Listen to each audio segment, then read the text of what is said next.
I sat by the window in the second-floor bedroom, my fingers unconsciously tracing the thin ice that had formed on the window frame. The blizzard outside had started again, a vast expanse of white completely enveloping the mountain, much like how I had been trapped in this mountaintop villa for the past 2 years. With not even a sliver of wind able to penetrate through, the wall clock ticked away, its sound exceptionally clear in the deathly silent house. I counted the seconds. And when I reached 360, I heard the sound of a key opening the door downstairs. Without needing to guess, it was him. Every day has been like this for the past 2 years.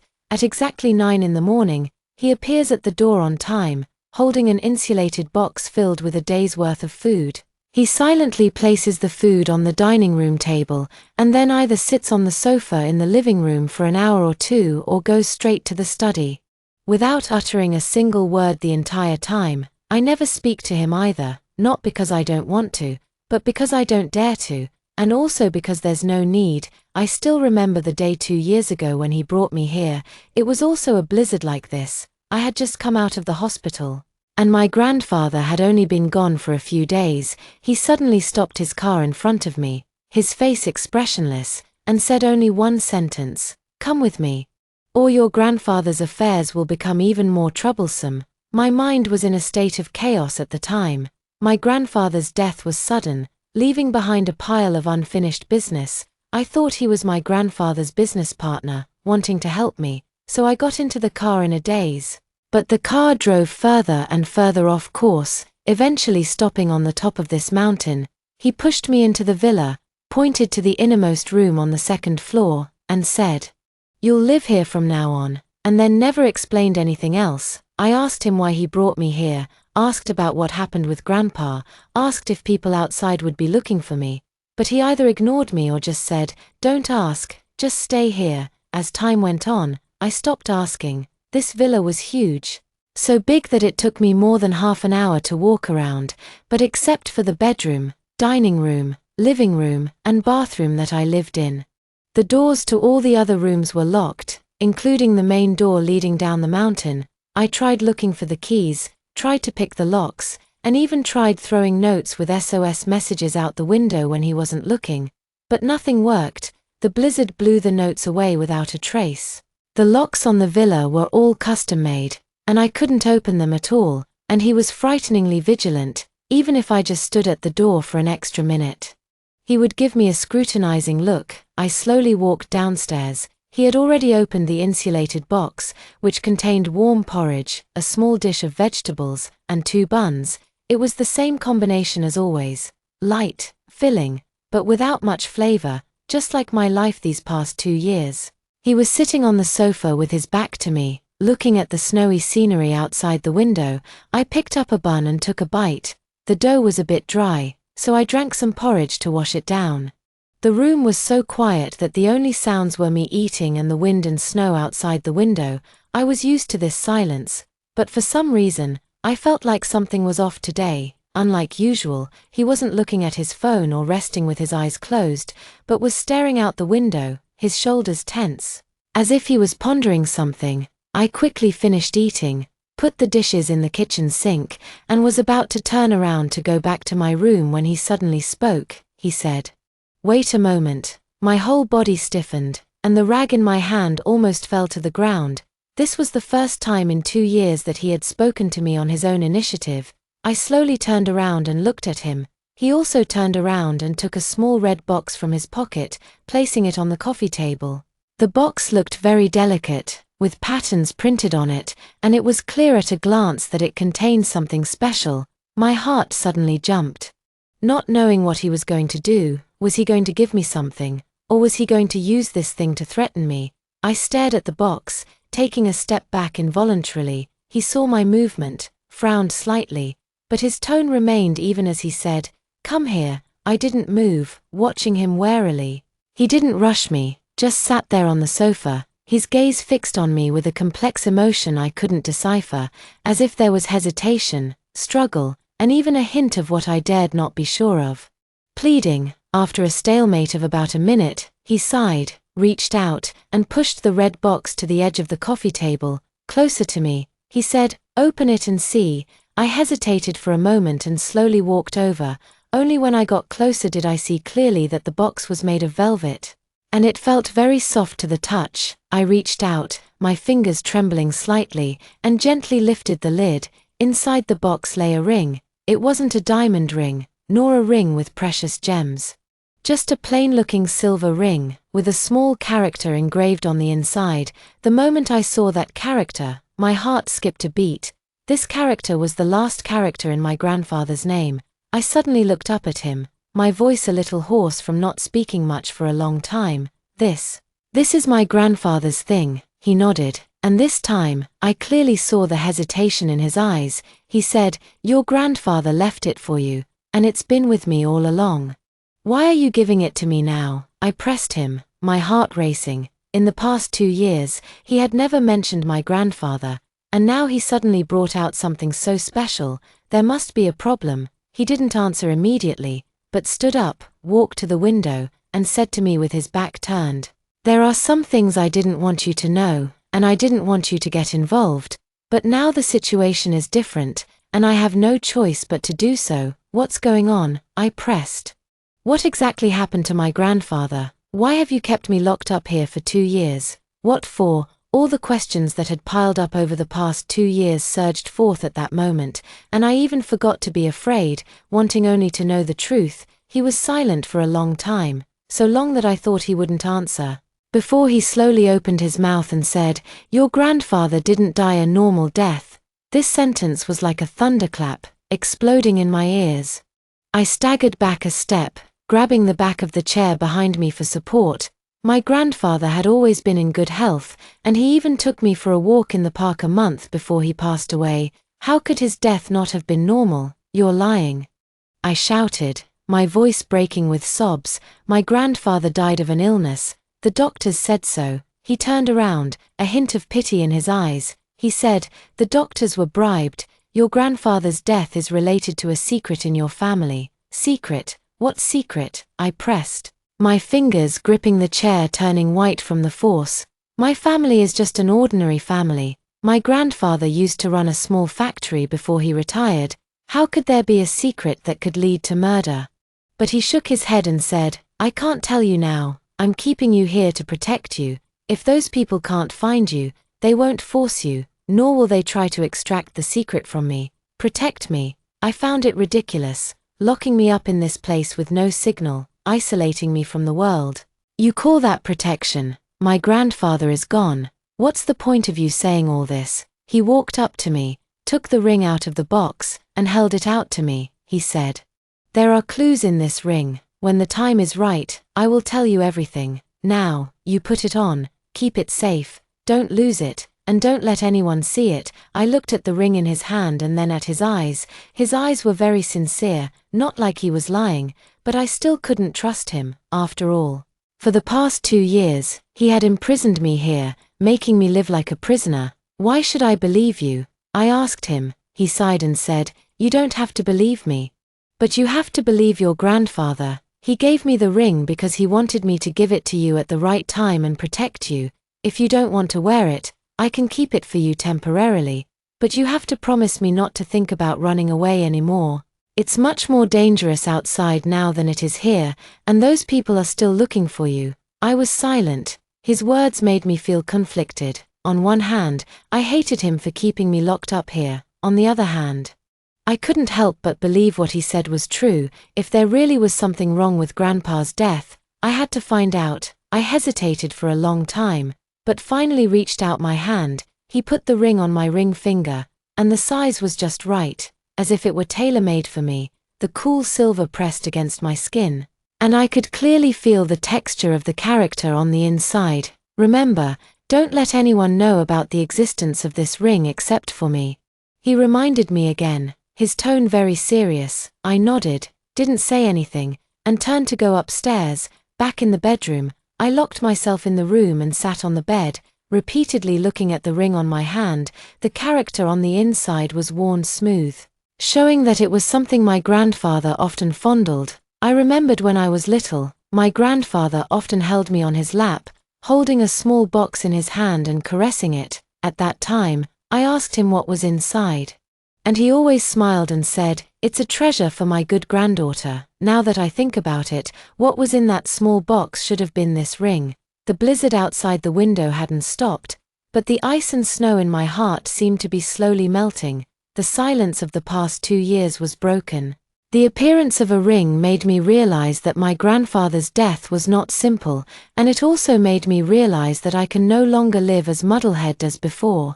I touched the ring on my hand and secretly made up my mind, whether what he said is true or false, I must find out the truth about my grandfather's death. If he is really protecting me, then I will cooperate with him for the time being. If he is lying to me, then one day I will find a chance to leave here and expose his true colors. The sound of the study door closing came from downstairs. I knew he had gone to the study. I walked to the window, looking at the white world outside. Before, when I looked at this snow scene, I only felt despair, but now, I seem to see a glimmer of hope in this whiteness. No matter how many dangers lie ahead, I must go on. For Grandpa, and for myself, I took off the ring, strung it on a red string, and wore it around my neck, hidden inside my clothes. This way, it won't get lost, and no one will find it. After doing all this, I lay in bed and closed my eyes. For the first time in the past 2 years, I didn't have insomnia and fell asleep quickly.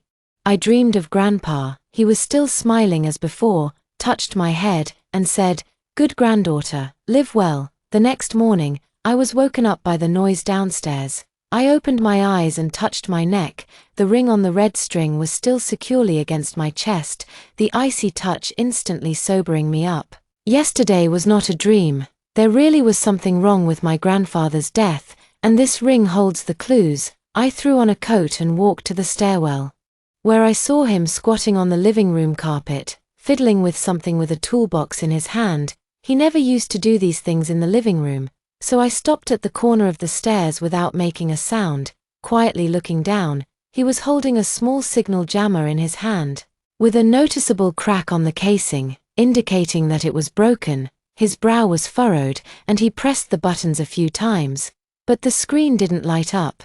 He casually tossed the device aside and got up to fetch the insulated box. I quickly and quietly retreated back to the bedroom, pretending to have just woken up and come downstairs. He had already set out the porridge and side dishes. When he saw me come down, he wasn't sitting on the sofa as usual, but standing by the dining table waiting, his eyes fixed on my neck. Even though the ring was hidden under my clothes, he was definitely checking if I had kept it safe. I didn't dare to meet his gaze. Picked up a spoon and started drinking the porridge, deliberately slowing down, my mind racing. He said yesterday that Grandpa's death was related to a secret, and that someone outside was looking for me. Now that the signal jammer is broken, does that mean the people outside might find this place? His attitude towards me has suddenly changed. Is he afraid I'll be taken away, or does he have other plans? "Did you sleep well last night?" he said suddenly, breaking the silence. The spoon in my hand paused for a moment as I looked up at him. There was no emotion in his eyes, but the fact that he initiated a conversation with me was a first in 2 years. I suppressed my inner wariness, pretended to be a little reserved, and said, "It's okay, it's just a little unaccustomed." He nodded, pulled a chair over, and sat across from me. This was the first time he had ever shared a meal with me at the same table. I became even more nervous, and my chopsticks trembled slightly as I picked up food. He saw it, but said nothing, simply pushing the plate of pickled cucumber, which I loved to eat, closer to me. This small gesture touched my heart. He actually remembers what I like to eat. 2 years ago, when I ate with my grandfather, I always liked to have pickled cucumbers with my porridge. He occasionally came to my house to see my grandfather back then. Could it be that he noticed it then? "Did you put the ring away?" he asked, his eyes sweeping over my neck again. I quickly touched my chest and nodded, saying, "I've put it away safely, strung it on a red string and wearing it inside. No one can see it." I deliberately spoke very obediently, just wanting him to relax his vigilance. Maybe I could get a little more information out of him. He nodded in satisfaction, as expected, and said, "That's good. It's been turbulent outside lately, and that group is investigating intensely.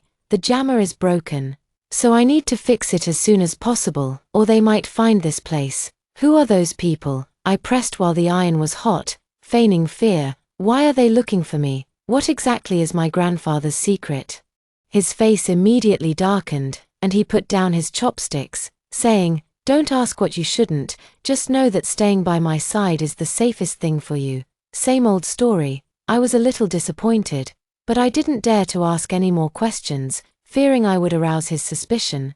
I lowered my head and continued eating, catching a glimpse of him getting up and walking to the living room, picking up the broken jammer and looking at it, then taking out his phone to make a call.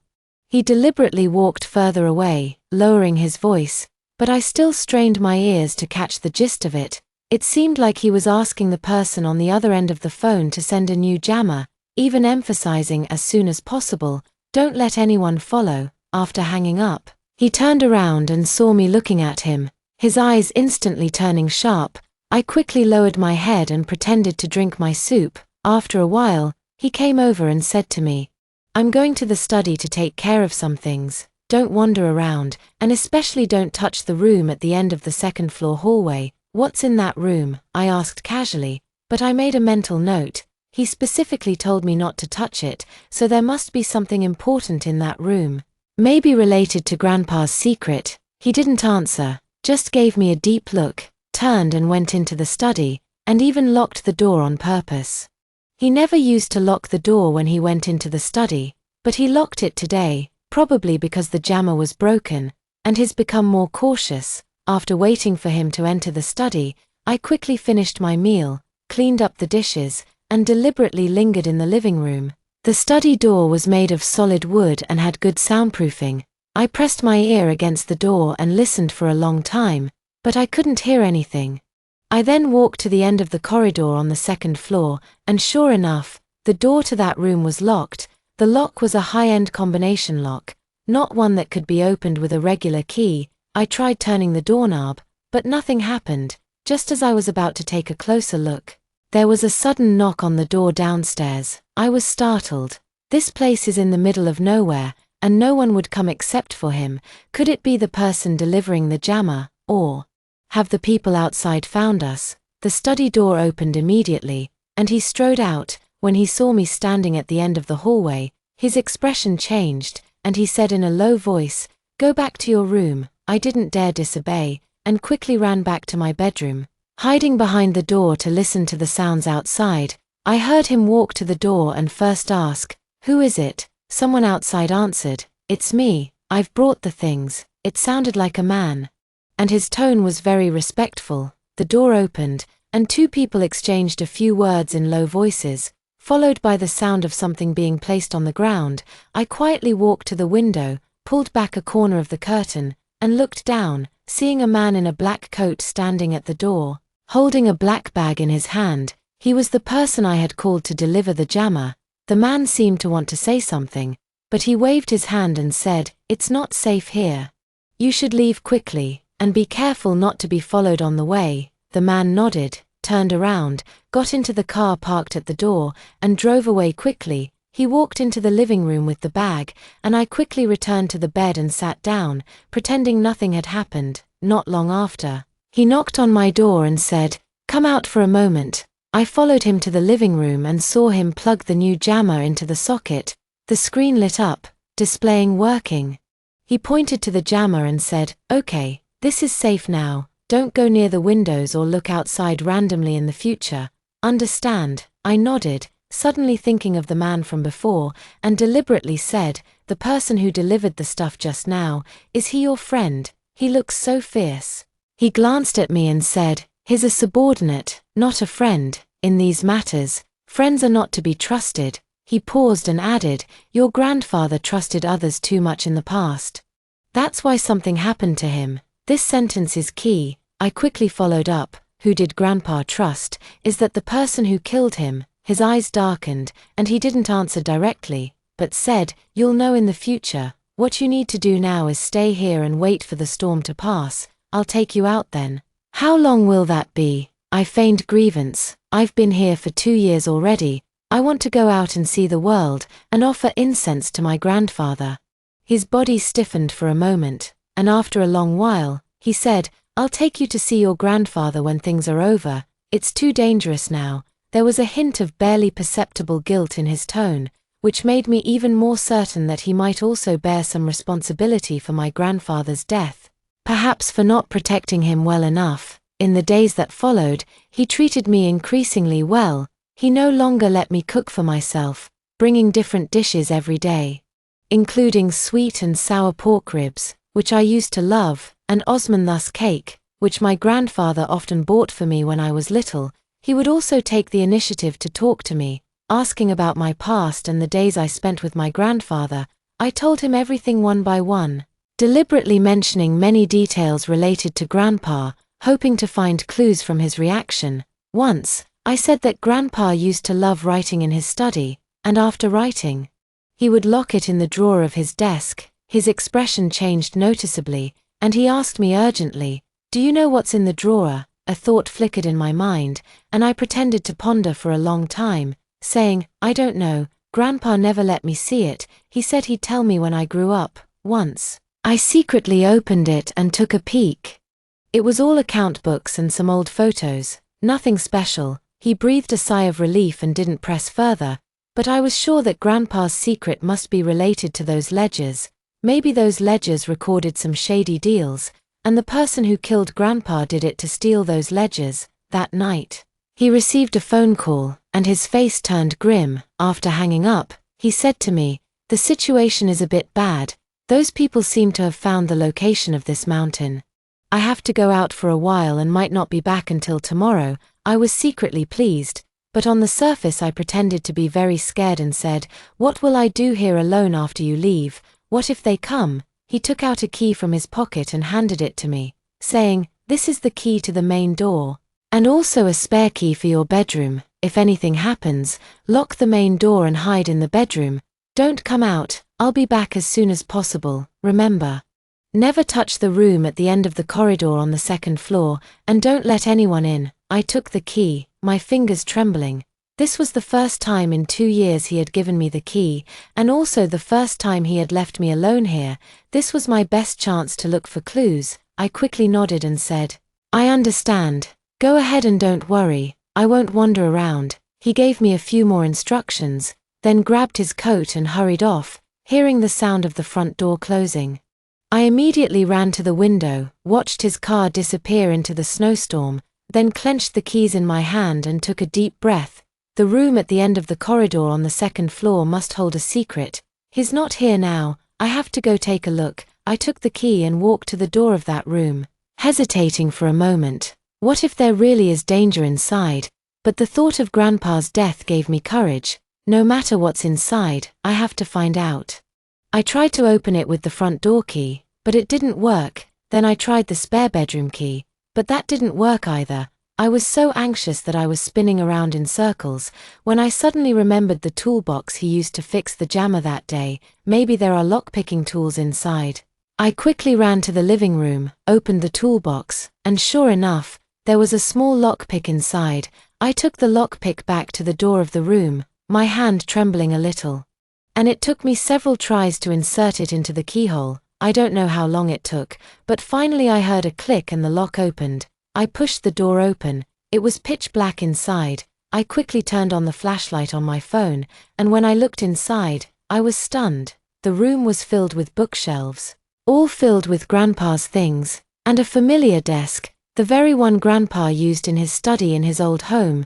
The air in the tea house booth instantly froze, and I pinched the photo of Victor and the doctor, my knuckles turning white. He frowned and dialed his subordinate's phone, his voice very low. "Where did they follow him to? Make sure he doesn't leave the province. I'll be right there." After hanging up, he grabbed the coat from the back of the chair and said to me, "You go back to the mountain villa first. I'll have someone send you to the entrance of the tea house. Remember, lock the door as soon as you get back. And don't open it no matter who calls. Wait for me to come back." I clutched the file bag and nodded, my heart filled with anxiety and chaos. Just as I reached the entrance of the tea house, I saw a black sedan parked by the roadside. The man in the driver's seat nodded at me. Mr. Lou asked me to drive you back." It was the same subordinate who had delivered the jammer last time. As the car drove up the mountain, I kept staring out the window. The snowstorm was lighter than yesterday. But the mountain road was still slippery, and the tires crunched on the accumulated snow. I flipped through the fake accounting records in the file bag and suddenly noticed that the signature on one of the receipts looked familiar. On closer inspection, it turned out to be the name of Uncle Warren, the former accountant of my grandfather's factory. Uncle Warren and Grandpa were very close. After Grandpa passed away, he resigned and returned to his hometown. Could he also be involved in Victor's affair? Back at the villa, I had just locked the front door when I heard the doorbell ring. My heart tightened, and I looked through the peephole to see that it was Uncle Warren. He was wearing an old cotton-padded jacket, carrying a cloth bag in his hand, and his hair was still covered with snowflakes. He looked very haggard. I hesitated for a moment, but still opened the door. Uncle Warren's eyes immediately reddened when he saw me, and he said, "Miss, I've finally found you. I've been looking for you for 2 years." I let him into the living room, poured him a glass of hot water, and asked, "Uncle Warren, how did you find your way here? What do you want to see me about?" Uncle Warren took a sip of hot water, calmed himself down, and said, "It was old Mr. Lou who asked me to find you. 3 days before his death, he secretly called me and told me that if he couldn't be found, I must find you and give this to you." He took out an oilskin package from his cloth bag and handed it to me. I opened the oilskin package, and inside was a USB drive and a note. The note was in Grandpa's handwriting. "My dear granddaughter, the truth is in the USB drive. Trust Uncle Warren. Find Mingyu." Mingyu? I was taken aback. "Do you know Lucas?" Uncle Warren nodded and said, "I know him. He's Mr. Lou's son." Mr. Lou felt very guilty for what he did to his mother back then, and he's been secretly helping him these past few years. I only found out about it by chance. Victor ran away with the money back then in collusion with a vice president in the factory. Lucas has been investigating this matter, and Mr. Lou transferred the shares to him to give him more power to investigate the case. Then, is Grandpa's death related to Victor? I pressed. Uncle Warren's face darkened, and he said, "Definitely. Victor came back once last year to ask Mr. Lou for control of the factory. Mr. Lou didn't agree and even said he would hand over the evidence of Victor's embezzlement back then. Not long after Mr. Lou fell ill and passed away, I felt something was wrong at the time, so I secretly went to the hospital and asked a nurse. That nurse said that before Mr. Lou passed away, Victor had come to the hospital and secretly talked to the attending doctor for a long time." I took out my phone and showed Uncle Warren the photo of Victor with the doctor, and asked, "Is this the doctor?" Uncle Warren took one look and immediately nodded. "That's him. This doctor is a distant relative of Victor, and he was the one who saw old Mr. Lou back then." The truth is becoming clearer and clearer. I quickly plugged the USB drive into the computer in the living room. Inside was a recording and a document. The recording was a conversation between Grandpa and Victor. Victor was threatening Grandpa to hand over the factory and the books, or he would come after me. The document was the transaction record between Victor and that doctor. Victor gave the doctor $500,000 to tamper with Grandpa's medicine. "Great. With this evidence, we can convict Victor," I said excitedly. Uncle Warren shook his head and said, "Miss, don't be happy too soon. Victor has someone behind him, and he may have something even more important in his hands. When he ran away with the money, he took away a core technical document from the factory. If that document falls into the wrong hands, the consequences would be disastrous." My heart sank, and I asked, "What do we do then? Lucas has already gone after Victor. I don't know if he'll be able to catch him." Just then, the villa door was knocked, and Lucas's voice came from outside. "It's me, open the door." I quickly went to open the door. Lucas walked in, saw Uncle Warren, paused for a moment, and asked, "Uncle Warren, what are you doing here?" "Mr. Lou asked me to deliver something to Miss," Uncle Warren said, then told Lucas the contents of the USB drive. Lucas listened and said with a grave expression, "Great. With this recording and transaction record, we can prove that Victor killed Grandpa. However, Victor has run away, and the core technical data in his hands is very dangerous. I just received a call from my subordinate saying that Victor is running towards the border, possibly trying to sell the data to foreigners. Then let's call the police quickly." I said, No, Lucas said, the core technical data is a trade secret. Once we call the police and the news gets out, it will affect the factory's reputation. Besides, we haven't found out who's behind Victor yet, and calling the police rashly might alert them. I've already contacted a friend of mine who has connections at the border and can help us stop Victor. Uncle Warren nodded and said, Old Lou is right. This matter cannot be publicized. Back then, Mr. Lou was afraid of affecting the factory, so he didn't call the police, but he was harmed by Victor instead. Lucas looked at the time and said, I have to go to the border now, or I'll be too late. Uncle Warren, please take care of my niece here. I'll be back as soon as possible, rest assured. I will take good care of the young lady, Uncle Warren said. Lucas gave me a few more instructions, telling me not to run around and to call Uncle Warren if anything happened. Then he left in a hurry. After Lucas left, Uncle Warren told me a lot about Grandpa and Lucas. It turned out that Lucas had known about his background since he was a child. He had been working very hard and founded a company with his own ability. After finding Grandpa, he did not ask for Grandpa's property, but only came to see Grandpa occasionally. Grandpa admired his ability and decided to transfer the shares of the factory to him, so that he could help manage the factory. Lou is a good kid, just a bit cold, Uncle Warren said. He locked you up here for 2 years, but he had no choice. Victor threatened to make trouble for you back then, and Lou only resorted to this tactic to protect you. The last bit of resentment in my heart vanished. It turned out Lucas had been contributing silently all along, and I had been misunderstanding him the whole time. Over the next few days, Uncle Warren and I waited for news from Lucas. Uncle Warren helped me organize some information about my grandfather's factory, telling me a lot about the factory, which gave me a better understanding of my grandfather's business. I also started to learn about managing the factory, thinking that after everything was over, I would take good care of the factory left by my grandfather. On the 5th day, Lucas finally returned. He looked tired, but with a smile on his face. He said, Victor has been caught, and the core technical data has been retrieved. Both Uncle Warren and I are very happy. Lucas told us that his friend stopped Victor at the border. Victor tried to resist but was subdued by his friend. Now Victor has been sent to the Public Security Bureau, and the relevant evidence has been submitted. Victor will definitely be punished by law. That's great. Grandpa can finally rest in peace. I cried out in excitement. Lucas patted me on the shoulder and said, Don't cry. Grandpa will be happy to see Victor caught in heaven. Now that things are settled, you can leave here and go back to your normal life.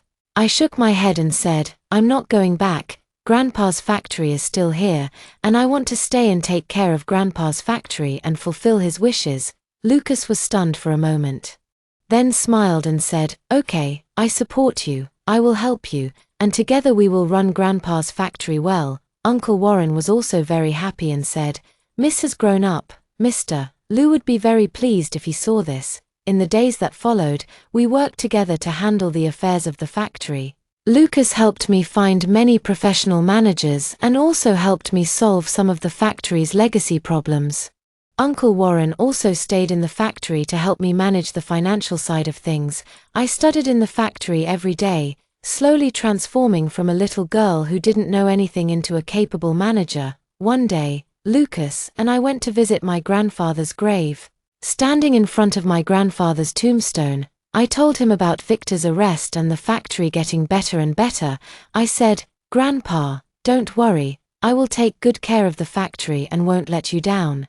I also know Uncle Lou's intentions, and we will get along well and support each other. Lucas also said to his grandfather, Dad, don't worry, I will take good care of my niece and run the factory well, and live up to your expectations. The wind blew gently, as if Grandpa was responding to us.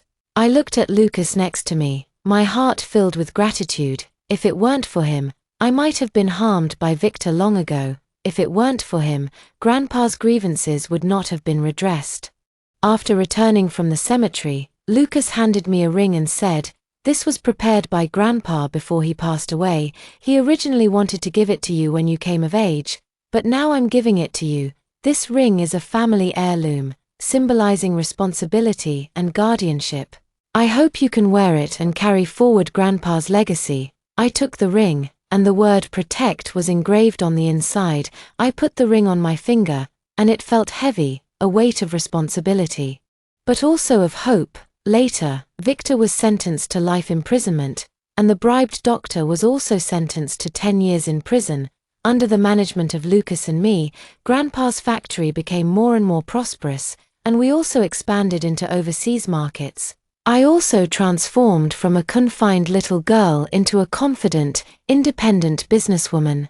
I often think back to those 2 years at the mountain villa. Although I was lonely and desperate, those 2 years also helped me grow a lot. It taught me that when I encounter difficulties, I cannot give up, but must persevere.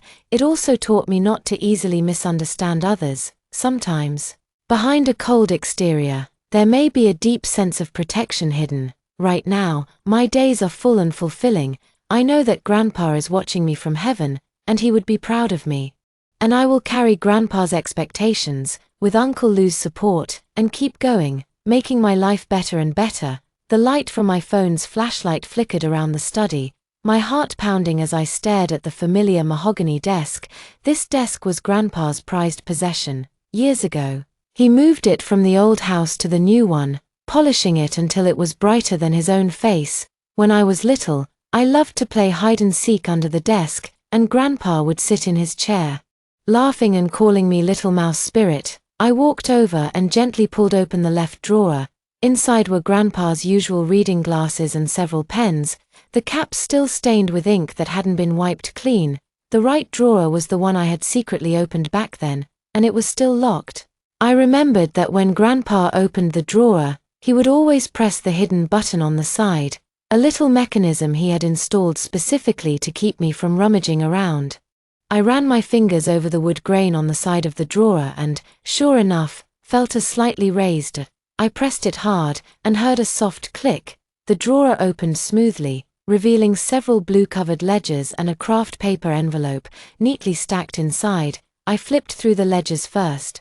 The earlier ones recorded the factory's normal income and expenses, but in the last one, several pages had been torn out, leaving ragged edges. My heart tightened. Victor must have done this.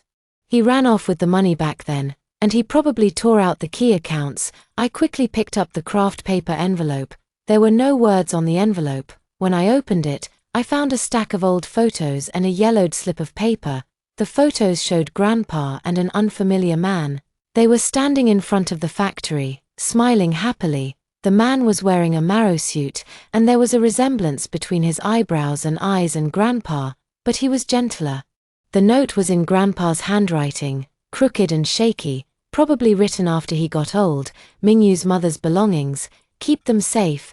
Ju the thief is watching. Be careful. Mingyu, could that be his name? I clutched the note, and suddenly remembered the faint scar on his finger when he put the ring on me yesterday. Grandpa also has an identical one, from when he cut himself on the sheet metal while repairing a machine. Suddenly, I heard the sound of the wind blowing the door downstairs. Startled, I quickly stuffed the ledger and envelope into my arms and ran out in a panic. When I got to the corridor entrance, I suddenly remembered something and turned back to lock the drawer as it was, and even wiped the tabletop with my sleeve, afraid of leaving fingerprints. Just as I closed the door, I heard the front door creak open a crack, and wind and snow blew in, hitting my face with an icy chill. I hurried downstairs to close the front door, and as soon as I put the bolt in place, I heard the sound of my own heartbeat coming from the stairs. I leaned against the door, catching my breath, and took out the things from my arms and stuffed them under the pillow in the bedroom, then pressed them down with the quilt. After doing all this, I realized my palms were covered in sweat, and even my pajamas were soaked with cold sweat. I couldn't sleep for the next few hours. I put the photo and note on the bedside table and looked at them repeatedly. Who exactly is that strange man? What does Mingyu's mother's belongings mean? Could it be that he and Grandpa are really related? But if he is a relative, why would he lock me up here? As dawn approached, I finally figured it out. No matter what their relationship is, the fact remains that he locked me in here. And Grandpa's death must be related to those torn ledgers. He says it's dangerous outside, but if I stay here, I'll never find out the truth. I must escape, find Victor, and find those torn accounts. I quietly got out of bed and walked to the window, drawing back the curtains to take a look. The villa's surrounding wall was very high, with barbed wire on top, and the gate was a heavy iron door that could only be opened from the inside with a key, but I remembered that there was a small wicket gate in the backyard, which the gardener used for planting flowers back then. Later, after the gardener left, the wicket gate had been locked ever since, when I was little.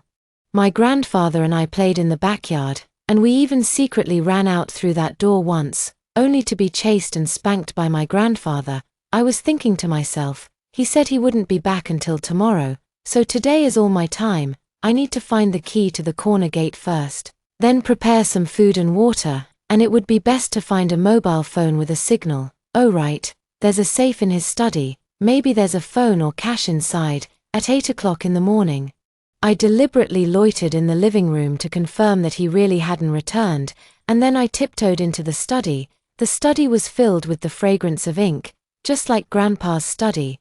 The safe was behind the bookshelf, hidden by a row of hardcover books. If I hadn't hidden toys here with Grandpa when I was a kid, I wouldn't have found it at all. The safe was an old-fashioned rotary combination lock. I tried my grandfather's birthday, but it was wrong. I tried my birthday, but it was also wrong. I suddenly remembered the character on the inside of the ring. My grandfather's name was Andrew, and the character has 6 strokes. I tried turning it 6 times, then turned to the month of my grandfather's birthday, 9, and finally turned to the date of my birthday, 12. I heard a click, and the safe door opened. There was no cash or cell phone in the safe, only a black iron box and a red notebook. I opened the notebook first, and it was in his handwriting, neat and tidy. The front was all about the factory, but as I turned to the back, the handwriting became messy. Jew the thief is forcing the palace. Uncle and Grandpa's nickname refuses to hand over the accounts. I fear something bad will happen. I will temporarily take his granddaughter to the top of the mountain, waiting for the storm to pass. The ring hides a clue. Do not rush. My hand hovered over the notebook, my heart filled with mixed emotions. So he really was protecting me, but why didn't he just tell me? I continued flipping through, but the next few pages had been torn out, leaving only the beginning of Victor and... I quickly picked up the iron box. It wasn't locked, and when I opened it, there was an old-fashioned button phone and a small brass key, the very key to the backyard gate. I stuffed the phone into my pocket and was just about to put the notebook and iron box back when I heard the sound of a key opening the door downstairs. I was scared out of my wits and quickly locked the safe, put the book back in its place, tiptoed to the study door, and peeked out through the crack. His back. He was carrying a damaged cooler, covered in snow, and looked terrible. He put the cooler on the ground, loosened his tie, and muttered to himself, "Damn it, I had a flat tire halfway." Luckily I wasn't followed. I quickly hid behind the bookshelf, my heart pounding in my throat. If he comes into the study, I definitely won't be able to hide. Luckily, he didn't come in. He just made a phone call in the living room, his voice very low. "Did you get the stuff? Good, don't keep it on you. Hide it in the usual place. I'm fine here. She's still asleep upstairs." After he hung up, he went to the bathroom. I took the opportunity to slip out of the study, quickly ran back to the bedroom, and hid my phone and keys in the gap under the bed. Just as I finished hiding them, I heard him knock on the door. "Are you awake? I brought some food up." I quickly tidied my clothes, opened the door, and pretended to have just woken up. "Why are you back? Didn't you say it would be tomorrow?" He handed me the plastic bag in his hand. Inside were warm buns and soy milk. Something happened on the way, so I came back early. "The snow is getting heavier outside. Don't go near the window." His eyes scanned my face, as if checking something, and I quickly lowered my head, pretending to drink soy milk. The next day, he watched me closely, barely leaving my side. He sat in the living room watching TV, and I could only stay on the sofa in the living room knitting, a skill I was forced to develop in the past 2 years. He would glance at me from time to time, the complexity in his eyes heavier than before. I was secretly anxious. The key to the side door and my phone were well hidden, but how could I get out? In the evening, he received a phone call, his tone very impatient. "I know, I'll be right there." Hanging up, he said to me, "There's an emergency at the factory." I have to go take care of it, might not be back until late, lock the door, don't open it for anyone. I feigned calmness and nodded. Be careful on the road. Watching his car disappear into the blizzard, I immediately ran back to the bedroom, grabbed my keys and phone. I tried the phone first, and surprisingly, there was one bar of signal. I quickly flipped through the contacts, and there was only one number with the note Uncle Warren. I remembered that my grandfather used to have an old subordinate called Uncle Warren, who had started a business with my grandfather back then, and later retired due to health issues. I trembled as I pressed the dial button. The phone rang 3 times before someone finally answered. Hello, who is this? I lowered my voice. Uncle Warren, I am Andrew's granddaughter. I'm locked in a villa on the mountaintop. Can you come and get me? Uncle Warren on the other end of the phone was stunned for a moment, then his voice became excited. Miss, you're alive. After old Mr. Lou, Grandpa, passed away, we searched for you for 2 years without finding you. Don't worry, I know that villa. I'll drive over there now. It'll take about 2 hours. Come out of the corner door in the backyard, and I'll wait for you under the old locust tree at the foot of the mountain. After hanging up, I quickly found the thickest cotton coat I could find and put it on. I also stuffed the ledger and photos into my backpack and packed 2 bags of biscuits and a bottle of water. I went to the backyard and used the bronze key to open the corner door. Wind and snow immediately poured in, blowing my hair into a mess. Outside the corner door was a narrow path, and the road was covered with thick snow, which reached my ankles when I stepped on it. I stumbled down, my mind set on one thing. I had to escape. I had to find out the cause of my grandfather's death. After walking for about half an hour, my feet were frozen, but I didn't dare stop, afraid he would suddenly come back. Another hour passed, and I finally saw the old locust tree at the foot of the mountain. Under the tree, a black SUV was parked, its headlights on, like a pair of warm eyes. I ran over and knocked on the car window. The window rolled down, revealing Uncle Warren's aged face. When he saw me, his eyes immediately turned red. Miss, I finally found you. He quickly opened the car door, let me in, and handed me a cup of hot ginger tea. Quick, warm yourself up, mister. Lou will be so happy to know you're okay. I held the ginger tea, and tears finally couldn't help but fall. Uncle Warren. Grandpa didn't die of natural causes. He was killed by Victor. Uncle Warren's face darkened. He started the car and said, I know, a week before Mr. Lou passed away. He called me and said Victor had returned and was forcing him to hand over the factory's account books, and even threatened to harm you. He said if anything happened to him, he wanted me to find a man named Lucas, saying that he had evidence. Lucas, I was shocked. That's the person who locked me on the mountaintop. Uncle Warren was stunned for a moment and said, That's impossible. Lucas is Mr. Lou's adopted son. Back then, when Victor ran away with the money, it was Lucas who helped bring the factory back. Mr. Lou trusted him very much. How could he lock you up? I took out the red notebook and ledger and handed them to Uncle Warren. Look, these are his notes, and Grandpa's ledger, the last few pages of which have been torn out. He said Victor was forcing him. But why didn't he just tell me directly, instead of locking me up? Uncle Warren flipped through the notebook, his brow furrowing even more. That's not right. The last few pages of this notebook have been torn out. Mr. Lou asked me to keep a backup ledger back then, and I put it in the safe in my old home. We'll go get it tomorrow, and as long as we compare it, we'll know how much money Victor actually took, and if there are any other tricks. The car drove into the city, and the streetlights along the road lit up.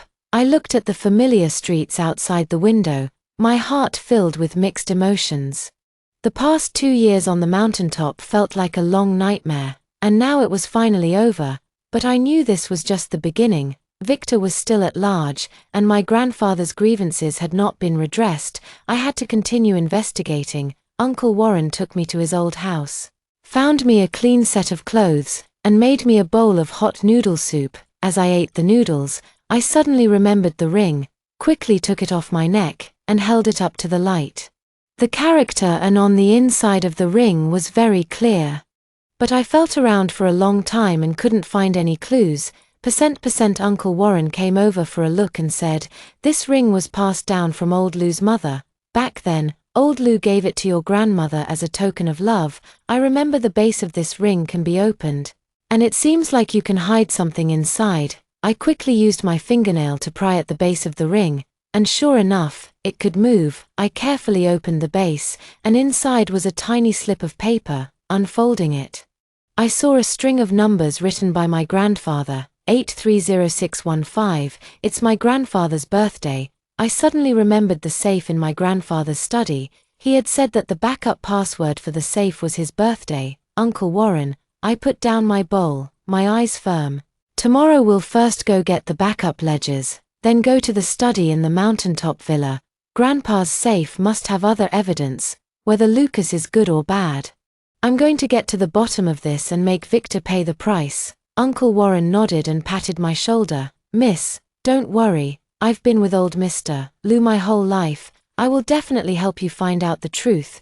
Victor harmed so many workers back then, swindled everyone's hard-earned money. He should have been punished long ago. Lying in bed at night, I touched the ring on my neck and felt much more at ease. The silence and forbearance of the past 2 years have not been in vain. Now I have the key, the ledger, and the help of Uncle Warren, and I am getting closer and closer to the truth. I closed my eyes and seemed to see Grandpa standing in front of me, smiling and saying, "Good girl, well done." The next morning, Uncle Warren and I set off for his old home. As soon as the car left the city, I saw a black sedan following us in the rearview mirror. My heart tightened, and I said to Uncle Warren, "Uncle Warren, we're being followed." Uncle Warren glanced in the rearview mirror and said, "Don't panic, it's Lucas's car. He must have noticed you were gone and came to find you." He pulled the car over to the side of the road, and before long, the black car also stopped. Lucas got out of the car, looking very grim, walked over to our car, and knocked on the window. "Come back with me, it's dangerous out here." I opened the car door and looked at him. "Dangerous? It's more dangerous staying with you." Grandpa's ledger was torn up. "Victor killed Grandpa. Why didn't you tell me? What secrets are you hiding?" His expression changed, and he took out a photo from his pocket and handed it to me. "This is a photo of Victor and your father. Your father didn't die in a car accident back then, he was killed by Victor. I didn't tell you because I was afraid you would act impulsively and alert him." In the photo, the young father and Victor stand together, their arms around each other's shoulders, looking very close. My head buzzed. I was only 5 years old when my father passed away. My grandfather said he encountered a landslide while driving, and both he and the car rolled down the cliff, so this was also Victor's conspiracy. "The backup ledger is with Uncle Warren," I said, taking a deep breath and looking at him. "Let's investigate together. Find all of Victor's evidence of crimes, and avenge Grandpa and Dad." He paused for a moment, then nodded, his eyes filled with remorse.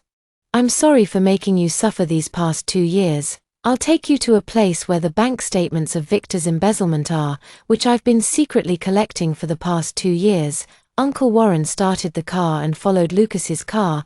I looked at the scenery speeding past outside the window and secretly vowed in my heart, "Victor, you owe our family 2 lives, and I will definitely make you pay back double." Lucas's car drove in front, with Uncle Warren's car following behind. The 2 cars drove one after the other into a secluded alley. At the end of the alley was an inconspicuous warehouse. Lucas stopped the car and said to us, "The bank statements are inside." I asked someone to get them from Victor's previous bank. It took a lot of effort. We followed him into the warehouse. It was very dark inside, with only a few emergency lights on. Lucas walked over to a metal rack, lifted the canvas covering it, and revealed a safe. He entered the password, opened the safe, and handed me a thick stack of documents. "Look, this is the record of Victor embezzling $3 million in payment from the factory back then, as well as proof that he transferred the money to overseas accounts." I flipped through the documents, my hands trembling. $3 million. That was the annual bonus for all the workers in the factory that year and the money for expanding the factory. To fill this hole back then, Grandpa even sold his own house. I clenched the documents, my teeth grinding together. "Victor, that beast, I will make him cough up the money, and he will pay with his life." Lucas patted my shoulder. "Don't get excited, we don't have enough evidence yet. Besides the bank statements, we also need to find evidence that Victor bribed the doctor to kill Grandpa, and evidence that he murdered your father. I've already sent people to check the archives of your father's car accident back then, and I believe there will be results soon." Just then, the warehouse door was suddenly locked from the outside, and immediately after, all the lights around the warehouse came on. We looked up and saw the corridor on the second floor of the warehouse was full of people. Victor stood in the middle, holding a pistol in his hand, grinning triumphantly. "Lucas, I knew you would bring this girl here. Did you think these things you're hiding could possibly do anything to me?" I was scared and my whole body went cold. Uncle Warren quickly protected me behind him, and Lucas stood in front of us, looking coldly at Victor. "How did you find this place?" Victor sneered. "You think your men are all loyal? Someone already told me about your whereabouts. Lucas, hand over the bank statements and ledgers, and let this girl come with me, and I'll spare your lives. Otherwise, none of you will leave here today. You're dreaming." Lucas pulled out a dagger from his pocket. "Victor, you hurt Uncle Ann. You hurt my big brother, the female lead's father. Today I will avenge them." Victor's expression changed, and he said, "Looks like you won't take a toast, so you'll have to drink a forfeit. Get them." The people on the second floor immediately rushed down, all holding steel pipes and wooden sticks. Lucas told Uncle Warren to take me back, and he rushed up to fight them. Lucas was very skilled, and quickly knocked down 2 people, but there were too many opponents, and he gradually became exhausted. His arm was hit by a steel pipe, and he bled. Uncle Warren wanted to go up and help, but I stopped him. "Uncle Warren, don't go, it's too dangerous." I looked around and saw a fire hydrant in the corner of the warehouse, and an idea came to me. I quietly ran to the fire hydrant, turned on the valve, and water immediately sprayed out, spraying towards the people rushing over. Those people were sprayed with water and couldn't open their eyes, and their movements slowed down. Lucas took the opportunity to knock down a few people, grabbed me and Uncle Warren, and ran to the back of the warehouse. There was a small back door behind the warehouse. Lucas kicked open the back door, and the 3 of us hurried out. Outside was a motorcycle, a backup vehicle that Lucas had prepared in advance. Lucas put me on the motorcycle and said to Uncle Warren, "Uncle Warren, you drive away first, we'll distract them, and we'll meet at the old place." Uncle Warren nodded and hurried towards the car parked not far away. Lucas started the motorcycle and sped into the alley with me. Victor's men were chasing closely behind, even firing shots. Bullets hit the wall beside us, sending sparks flying. I held onto Lucas's waist tightly, closing my eyes in fear. It took about half an hour on the motorcycle to shake off Victor's people. Lucas parked the motorcycle in an abandoned cabin and helped me down. I looked at the wound on his arm and said with concern, "How is your injury? Should we go to the hospital?" He shook his head and took out a first aid kit from his pocket. "It's okay, just a small injury. Let's hide here for a while and leave after Victor's people relax their vigilance." As he treated the wound, he said, "I'm sorry, I was too careless. I didn't expect to be followed by Victor." "I don't blame you," I sighed. "Victor is too cunning." "By the way, you just said my father was killed by Victor. What exactly happened?" Lucas was silent for a long time before slowly saying, "Your father was the general manager of the factory back then. He discovered that Victor was embezzling public funds and was about to expose him. Victor, knowing this, orchestrated a car accident that killed your father. I was young back then, and it was my father who told me about this. My father and your grandfather were sworn brothers, and he always wanted to avenge your father, but Victor had too much power, and he never found an opportunity. Later, my father passed away, and I took over this matter. I finally understand that Lucas's father and my grandfather were good brothers, and he has been avenging my family for so many years." I looked at the wound on his arm, my heart filled with guilt. "I'm sorry. I misunderstood you all this time, thinking you were a bad person." He smiled and said, "It's okay, I understand. Back then, I had no choice but to bring you to the mountain villa. Victor had let word out that he was going to harm you, so I had to hide you. These past 2 years, I've been collecting evidence against Victor, originally planning to wait until the evidence was solid before telling you the truth, but I didn't expect Victor to come knocking so quickly. We hid in the cabin for 2 hours. Lucas received a call from Uncle Warren saying that Victor's people had withdrawn and that we should meet at the old place. The old place is a small restaurant that Uncle Warren used to run, and later handed over to his son to manage. When we arrived at the small restaurant, Uncle Warren had already ordered the food and found a doctor to treat Lucas's wound. The doctor stitched up Lucas, told him not to do strenuous exercise, and to change the dressing on time.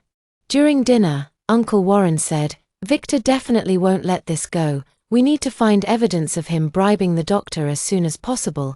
I have a friend who works at the hospital. I'll ask him tomorrow to see if he can find any leads on the doctor who treated old Mr. Lou back then." Lucas nodded. "I've also had people investigate. The doctor's name is Thomas. He resigned after seeing your grandfather and is said to have gone south. I've already asked my friends in the south to help find him, and I'm sure we'll have news soon." The next morning, Uncle Warren went to the hospital. Lucas's friend also brought news that Thomas's whereabouts had been found. He had opened a private clinic in a small city in the south. We decided to leave for the south immediately to find Thomas and get the evidence. We bought tickets for the earliest train and traveled for over 10 hours to reach that small town. Following the address provided by Lucas's friend, we found Thomas's clinic. The clinic was very small, with only a nurse and Thomas inside. We walked into the clinic, and when Thomas saw us, his face changed instantly, and he tried to run towards the back door. Lucas reacted quickly and grabbed him. "Dr. Jong, don't run. We just want to have a chat with you." Thomas trembled with fear. What do you want? I don't know you." I took out Grandpa's photo and placed it in front of him. "Do you recognize him? His Andrew. You treated him 2 years ago, and then he passed away. We want to know, what exactly did you do to him back then?" Thomas's face turned pale, and his lips trembled as he said, I didn't do anything. He died of natural causes." Lucas put the bank statement in front of him. "This is the record of Victor transferring money to you, 500,000. Did you think we couldn't find it? If you confess honestly, we can waive your responsibility and even help you apply for leniency. Otherwise, if Victor is caught, you won't escape involvement either." Thomas hesitated for a long time before finally speaking. "Victor forced me. He said if I didn't do as he said, he would kill my family. Back then, he gave me 500,000 to add a chronic poison to Andrew's medicine. That poison wouldn't be immediately fatal, it would only make people weaken slowly, making it look like they died of illness." "Do you have evidence?" I pressed. Thomas nodded and took a notebook from the drawer. "This is my medical record from back then. It details the medications I gave to Andrew, as well as how Victor instructed me to add poison. I originally wanted to keep it hidden, so that if Victor was ever caught, I could defend myself." We finally breathed a sigh of relief after obtaining the notebook. With these medical records, along with the bank statements and ledgers, Victor's guilt would be confirmed. We immediately took Thomas to the local public security bureau and handed over all the evidence to the police. The police took this matter seriously and immediately set up a special task force to investigate Victor. Unexpectedly, Victor received the news in advance and ran away with his men and the stolen money. The police investigation revealed that Victor had bribed customs officials and had already been smuggled abroad. This news disappointed us. Lucas punched the wall. "Damn it. He still got away." I comforted him. "Don't worry, he can run for a while, but not forever. We've already handed the evidence over to the police, and they will issue an international arrest warrant for Victor through Interpol. Besides, we also have Victor's overseas account information. As long as we freeze his accounts, he won't be able to survive abroad." Lucas nodded and said, "You're right, I've already contacted my friends at Interpol, and they will help track down Victor. Let's go back now, take care of the factory's affairs, and wait for the news of Victor's capture." We returned to the city, and Lucas took me to my grandfather's factory. The factory was much larger than I had imagined, and the workers showed great respect to Lucas when they saw him. Lucas introduced me to everyone, saying, "This is Mr. Andrew's granddaughter. From today onwards, she will be the chairman of the factory, and I will assist her in managing the factory's affairs." The workers were all surprised and started discussing among themselves. An old worker stood up and said, "Mr. Liu, We all know how much you've contributed to the factory. We respect you as the chairman. But this young girl, can she manage the factory well? I walked up to the old worker and bowed.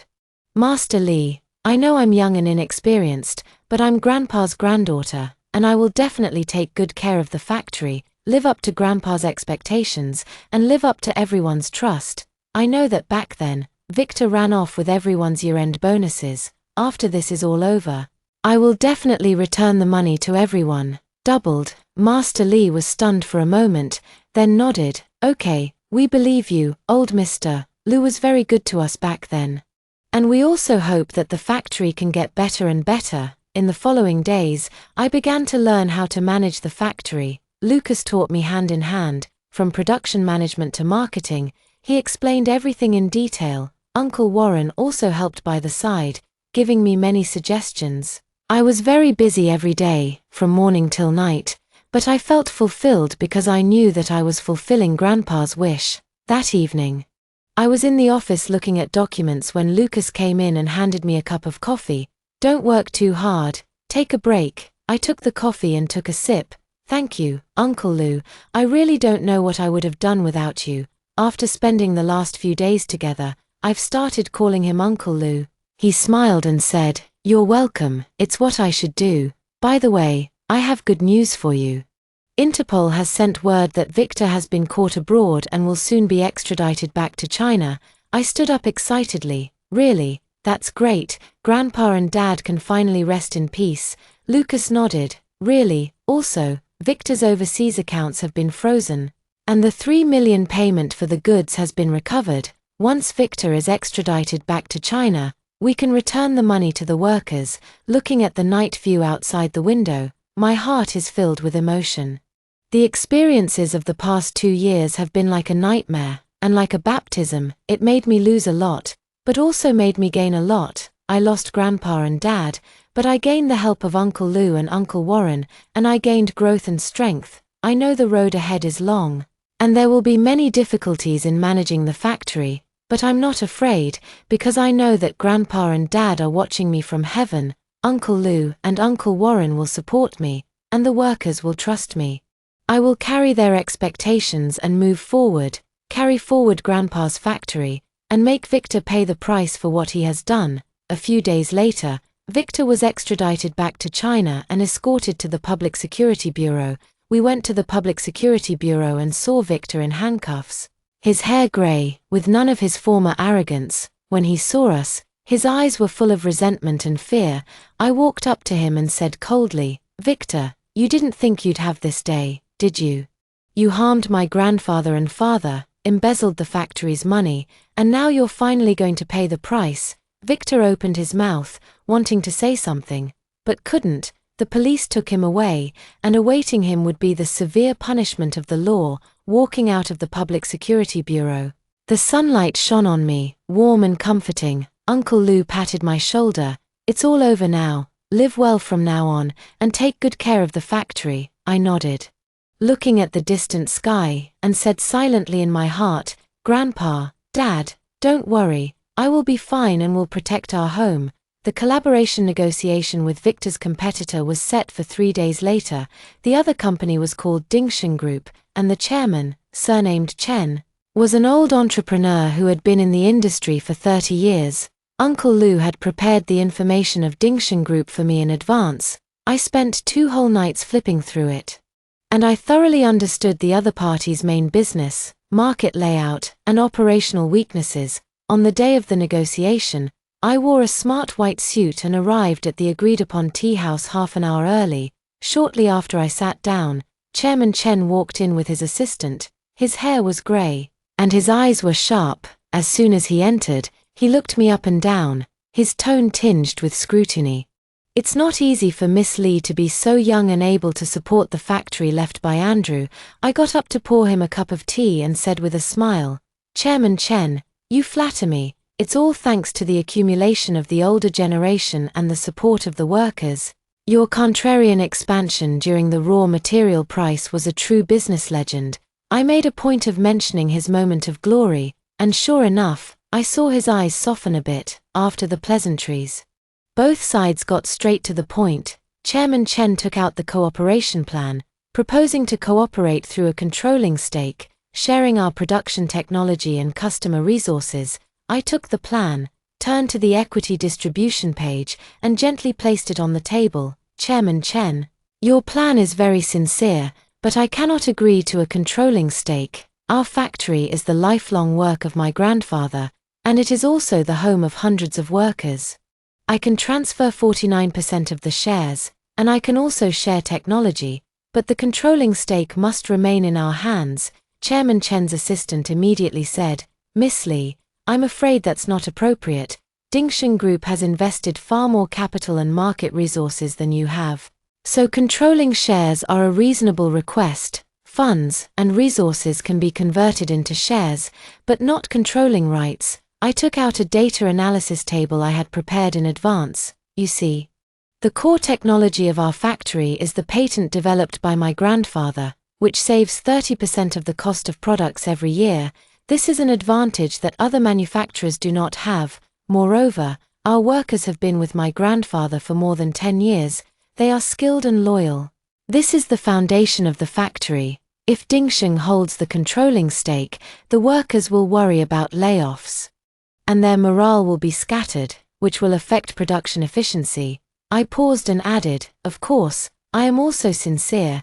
If the cooperation is successful, we can establish a joint road department, use your funds to upgrade equipment, and add our technology to develop high-end product lines. And I know that Dingsheng has always wanted to open up the southern market. Our factory has 5 old customers in the south, all of whom have a good relationship with my grandfather. I can come forward to facilitate cooperation, which will save you at least a year compared to redeveloping the market. Chairman Chen stared at the data analysis table for a long time, then looked up at me, and suddenly smiled. Andrew was known for his keen eye in those days, as expected. The tiger granddaughter has no dog grandfather. Let's do as you said, 49% of the shares, and the controlling stake belongs to you, but I have a request. The head of the joint road department must be jointly appointed by both parties. The news of the successful cooperation spread back to the factory, and the workers were very excited. Master Lee specifically came to find me and said, Miss, we've all heard, you protected the factory's controlling interest. That's just great. We knew we didn't put our trust in the wrong person. I patted him on the shoulder. This is all thanks to everyone. Next, we will introduce new equipment and train the workers to operate it. Thank you all for your hard work. Just as the cooperation was proceeding in an orderly manner, news suddenly came from the industry that a newly established company, Hongtu Industrial, was dumping similar products at low prices, snatching away many of our orders. Uncle Lu found out that the boss of this company was actually Victor's nephew, Zhu Ming, and behind him were Victor's former partners backing him, obviously wanting to retaliate against us. At the emergency meeting, Uncle Warren frowned and said, their prices are 20% lower than ours, and many small and medium-sized customers have been snatched away. If this continues, our cash flow will be affected. Looking at the sales report, I suddenly remembered the high-end samples we had developed before. We hadn't put them into production because of the high cost, but now they could come in handy. I said to everyone, we can't beat them in a price war, so let's change our strategy. We'll put the high-end samples into production, price them at twice the price of regular products, focus on environmental protection and durability, and target high-end customers and government procurement projects. Uncle Lu was a bit worried. We've never dealt with the high-end market. Will we be able to sell them? Yes, I said, taking out the market research I had done earlier. The government is promoting environmental protection policies, and many companies are also upgrading their equipment, so there is a great demand for high-end environmental protection products. Moreover, Zhu Ming's company only relies on low prices, and the product quality is definitely not up to standard. We can do quality comparison experiments to let customers see the difference with their own eyes. Without further ado, we immediately adjusted the production line and went all out to produce high-end products. At the same time, I took the sales team to visit high-end customers and conducted on-site quality tests. Our products far exceeded Hongtu Industrial's products in terms of wear resistance and environmental protection indicators, and we quickly won 2 large orders. What I didn't expect was that Chairman Chen used his connections to help us win a government procurement project, which immediately digested half of our inventory. Seeing that the low-price strategy didn't work, Zhu Ming resorted to underhanded tactics. He hired people to spread rumors online, claiming that our products had safety hazards, and even fabricated several unqualified quality inspection reports. As soon as the news came out, several customers began to waver, and even proposed canceling their orders. I didn't panic, but immediately held a press conference, inviting media reporters, customer representatives, and experts from quality inspection agencies. At the press conference, we disassembled the product on-site, let experts conduct inspections, and presented inspection reports from national authoritative institutions. I also played the evidence of Zhu Ming's forged reports, a video taken by our undercover employee showing Zhu Ming's people modifying the test data. After the press conference, the rumors were self-defeating. Zhu Ming was penalized by the Market Supervision Department for forging inspection reports and commercial defamation, and also paid us a compensation. Hongtu Industries' reputation plummeted, customers returned goods one after another, and it was on the verge of bankruptcy before long. With Zhu Ming's troubles resolved, our cooperation project also progressed smoothly. After the new equipment was put into use, production efficiency increased by 50%. And the market share of high-end products also became higher and higher. At the end of the year, the factory's profits tripled compared to last year. We not only gave the workers generous year-end bonuses, but also built new employee dormitories and canteens. We held an annual meeting at the factory just before the Spring Festival. The canteen was decorated with lanterns and streamers, and the workers sat together to eat New Year's Eve dinner, which was very lively. Uncle Lu went to the stage, holding the microphone, and said, "Today, we can have such achievements. The most grateful person is Miss Li. It is she who led us out of the predicament, opened up new markets, and rejuvenated the factory." There was warm applause from the audience. I walked onto the stage. Looking at the familiar smiling faces below, my heart was filled with warmth. I took the microphone and said, "There are many more people I want to thank. Thank you, Uncle Lu and Uncle Warren, for your continued help. Thank you to the workers for their trust and dedication, and especially thank you to my grandfather and father, who left such a good factory and gave me the motivation to move forward." I took out the ring from my pocket, held it up and said, "This ring was left to me by my grandfather, and it holds our family's heritage. I know that inheritance is not just a factory, but a spirit, honest management, treating employees well, and daring to take responsibility. I will carry this inheritance and work with everyone to make the factory better, so that the hard work of my grandfather and father will live on forever." The applause from the audience was even warmer, and many veteran workers shed tears. Master Li stood up and said loudly, "We will follow Miss Li." The other workers echoed, and their voices resounded throughout the canteen. After the annual meeting, I walked with Uncle Lu and Uncle Warren to the top of the factory's office building. The night was getting darker, and the lights in the factory shone like stars. Uncle Lu handed me a glass of red wine. "Next year, we plan to build a branch factory in the south. By then, you will be a real big entrepreneur." Looking at the night view in the distance, I smiled and said, "Not me, it's us. Without everyone, there would be no achievements today." Uncle Warren sighed. If old Mr. Lu could see this scene, he would definitely be very happy. He always said back then that this factory should be passed on to the most responsible person, and now it seems that he didn't choose the wrong one. I gripped the ring in my hand, its coldness transmitting through my fingertips, yet it made me feel incredibly resolute. From the helplessness of being imprisoned to the determination to avenge my loved ones, and then to leading the factory to glory. All the hardships along the way have transformed into the happiness and sense of accomplishment I feel at this moment. On Chinese New Year, I took Uncle Lu and Uncle Warren to visit Grandpa and Dad's graves. I told them about the factory's performance report and placed the ring in front of the tombstone, saying, "Grandpa, Dad, rest assured, I'm taking good care of the factory and protecting our home in the future. I will continue to work hard with everyone to make our business better and better." The wind rustles through the pines and cypresses in front of the tombstone, as if it were Grandpa and Dad responding. The sunlight shines on me, warm and bright, and I know that there is still a long way to go, but I am no longer alone.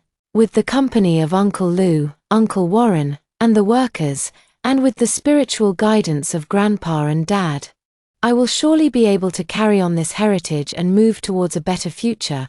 After the start of spring, the preparatory work for the southern branch officially began. We selected an industrial park in a neighboring province, which was conveniently located and had ample supply of raw materials. However, as soon as we signed the land transfer contract, we encountered trouble. The management committee of the park suddenly notified us that the previously promised tax incentives could not be honored, and also required us to pay an additional infrastructure supporting fee of up to $2 million.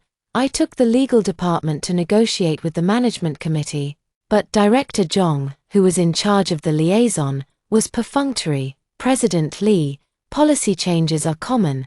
The park is currently short of funds.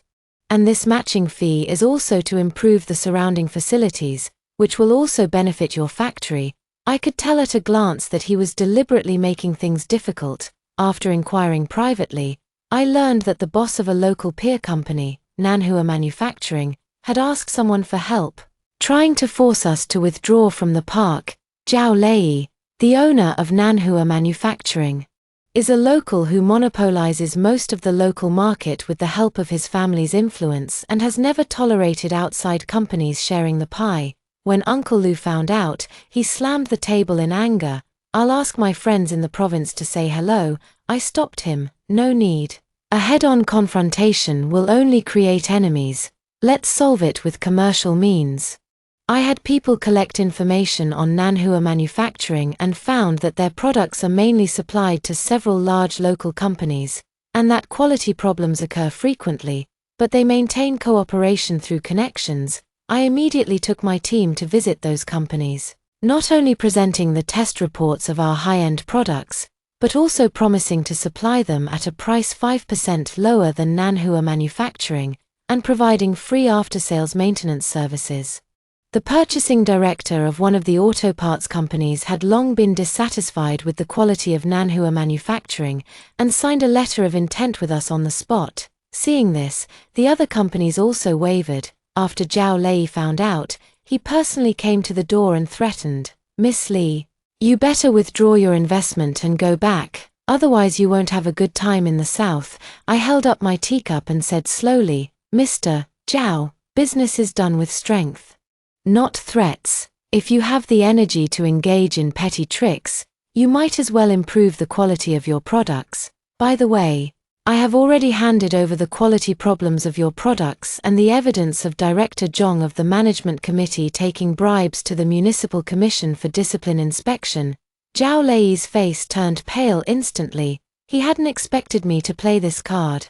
It turned out I had arranged for people to collect evidence of Director Zhong accepting bribes long ago, along with the quality problem complaint records of Nanhua Manufacturing, and anonymously reported it to the Discipline Inspection Commission. Before long, Director Zhong was under investigation. The tax preferential policies were restored, and the unreasonable ancillary fees naturally didn't need to be paid, with the management committee issue resolved.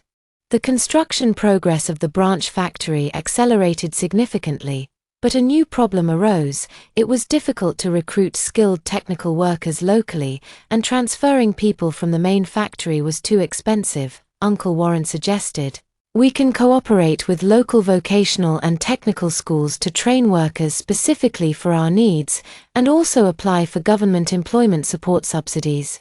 This idea reminded me that I not only signed cooperation agreements with 3 local vocational schools but also established the Andrew Scholarship to fund underprivileged students in their technical studies, with direct employment at our branch factory after graduation. This measure not only solved the worker shortage problem but also won the favor of the local government. The mayor personally attended the groundbreaking ceremony for the branch factory. On the day of the groundbreaking ceremony, Zhao Lei also came, walking over with a livid face to shake my hand.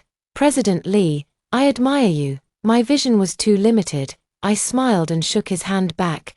"President Zhao, healthy competition can promote industry development.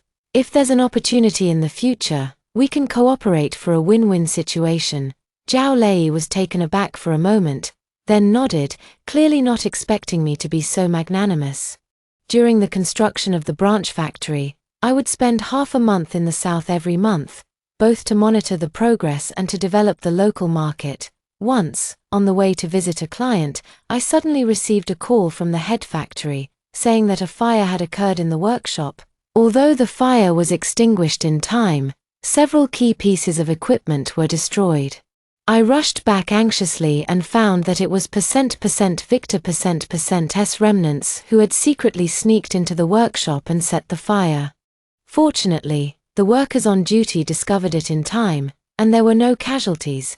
This incident made me realize that safety management must be strengthened. I immediately established a safety supervision department, hired a professional security team, installed surveillance cameras in every corner of the factory, and organized fire safety training for workers. At the same time, I instructed the legal department to file a lawsuit to hold the arsonists criminally responsible. And Victor%S remnants completely dared not to cause trouble again. At the end of the year, the Southern Branch factory officially went into production. On the day of commissioning, Chairman Chen made a special trip to congratulate us and brought me good news. The new environmentally friendly material we jointly developed has passed international certification, and now several European companies want to cooperate with us. Orders are scheduled until the second half of next year. I stood in the production workshop of the branch factory, watching the automated production line running smoothly, and my heart was full of pride. From the little girl who was imprisoned in the mountaintop villa to the entrepreneur who now manages 2 factories and whose products are sold overseas.